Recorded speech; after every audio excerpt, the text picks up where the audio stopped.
প্রিয় দর্শকবৃন্দ, আশা করি সবাই ভালো আছেন। আজ আপনাদেরকে একটি গুরুত্বপূর্ণ বিষয় সম্পর্কে জানাবো। যে বিষয়টি মূলত প্রায়ই এখন মেসেজে বা কমেন্টে অনেক মায়েরা লিখে থাকেন যে বাচ্চা নড়াচড়া কম করতেছে। এরকম উদ্বিগ্নজনক মেসেজ বা কমেন্ট পাওয়া যাচ্ছে।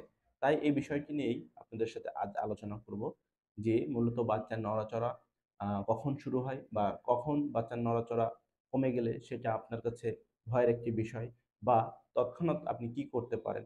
যে বিষয়গুলো জানলে আপনি এবং আপনার বাচ্চা উভয়ই নিরাপদ থাকবে। তো চলুন শুরু করা যাক। তো ১ম এ যে বিষয়টি বলব সেটি হচ্ছে বাচ্চার নড়াচড়া একজন মা কখন টের পেয়ে থাকেন।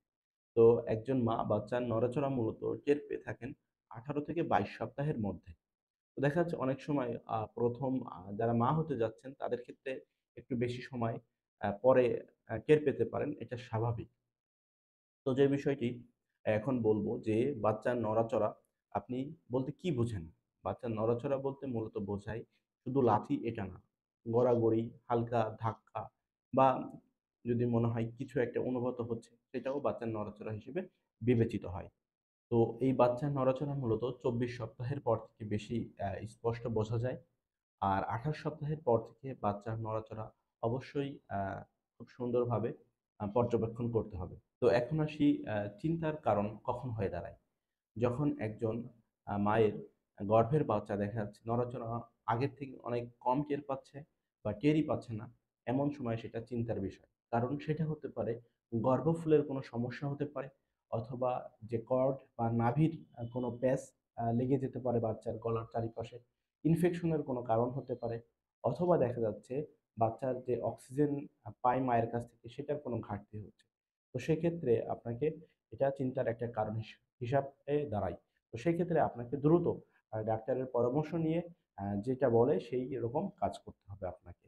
তো ১ম যেটি বলব, একজন মা বাচ্চার নড়াচড়া সূক্ষ্মভাবে খেয়াল রাখবে।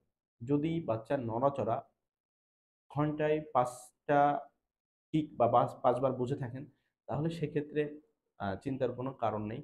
যদি মনে হয় বাচ্চা নড়াচড়া মানে ১ ঘন্টায় ৫ বারের কম করতেছে বা সারাদিনে ১০ বারের কম করতেছে নড়াচড়া, সেটা একটা চিন্তার বিষয়। এজন্য মাকে নড়াচড়াটা সূক্ষ্মভাবে খেয়াল রাখতে হবে। দরকার হলে অ্যা অ্যা যে খাতায় নড়াচড়া করলে দাগ কেটে বা মোবাইল অ্যাপের মাধ্যমে সেটা কাউন্ট করবে।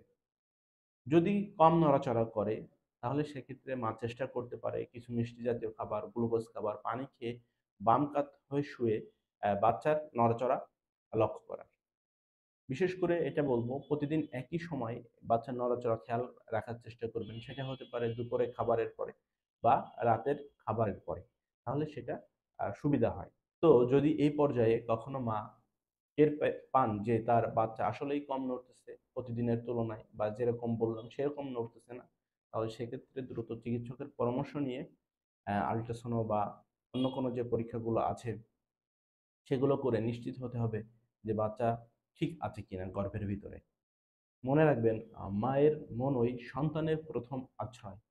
তাই মায়ের যে অনুভব সেটাকে গুরুত্ব দিন।